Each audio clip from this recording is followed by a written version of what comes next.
gamit ang kanyang bibel. Magpalakpakan!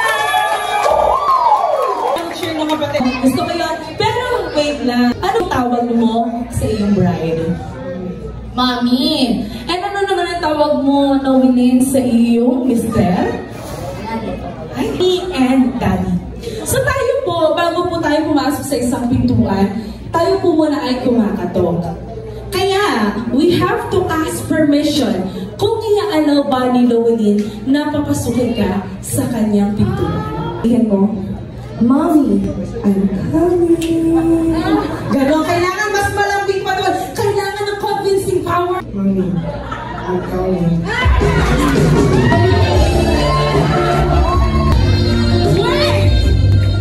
Wait lang, siya ko na mainit. Pumasok kayo. Wala pa, hindi pa nasagot. Sasagot muna.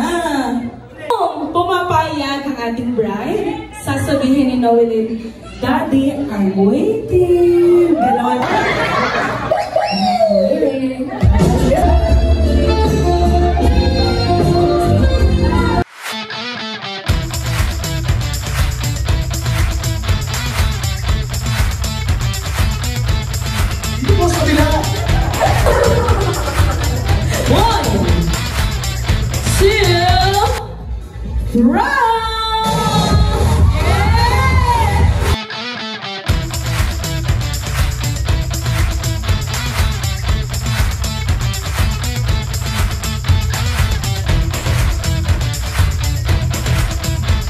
May sinasabi ka po kayo sabi natin, bride. Ano po yung sinabi? Wapo daw.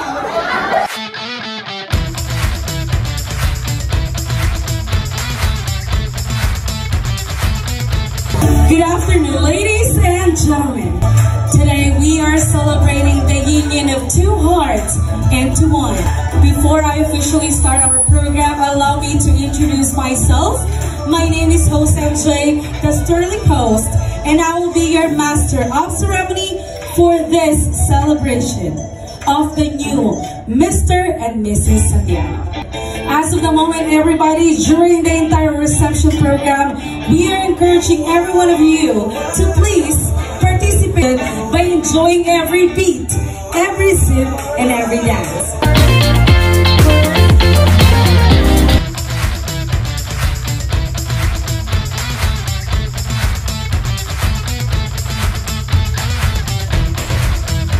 Last kiss. 1, 2, 3, go!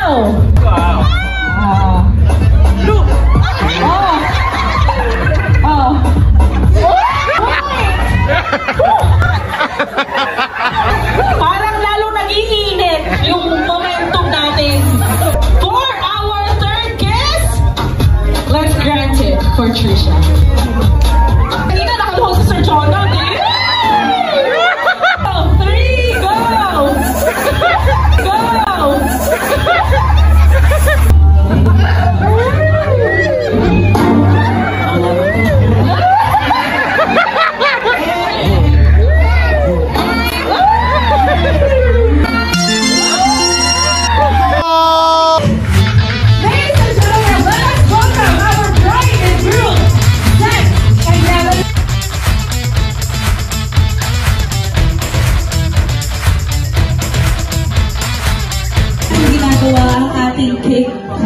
Because ladies, in the old times, as they hold their hands together, ito daw po ang simbolo ng unity ng bagong kasal.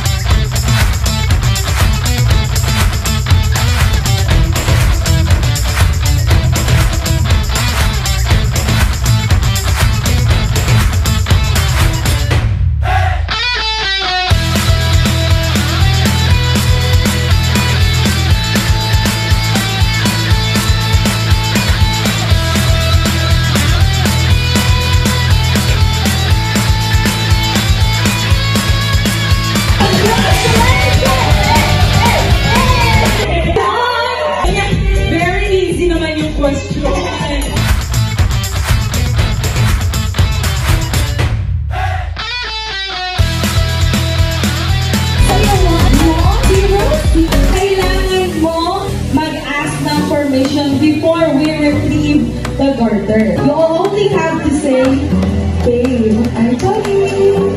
Dapat mas sweet pa doon.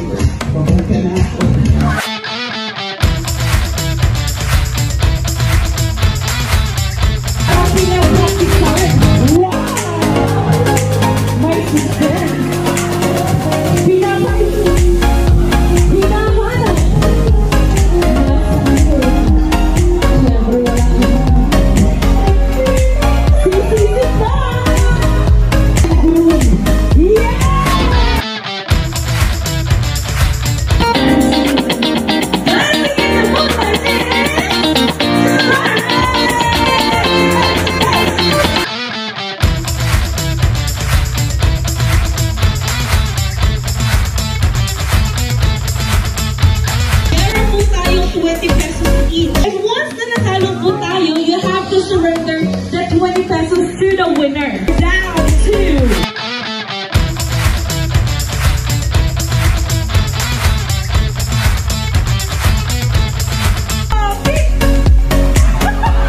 sino po? There should be third heart. And the only allowed third party in every married life is, of course, let's start with our first heart, the heart of our groom. And the second heart is the heart of our bride. And of course, the final and the most important heart is the heart of our God.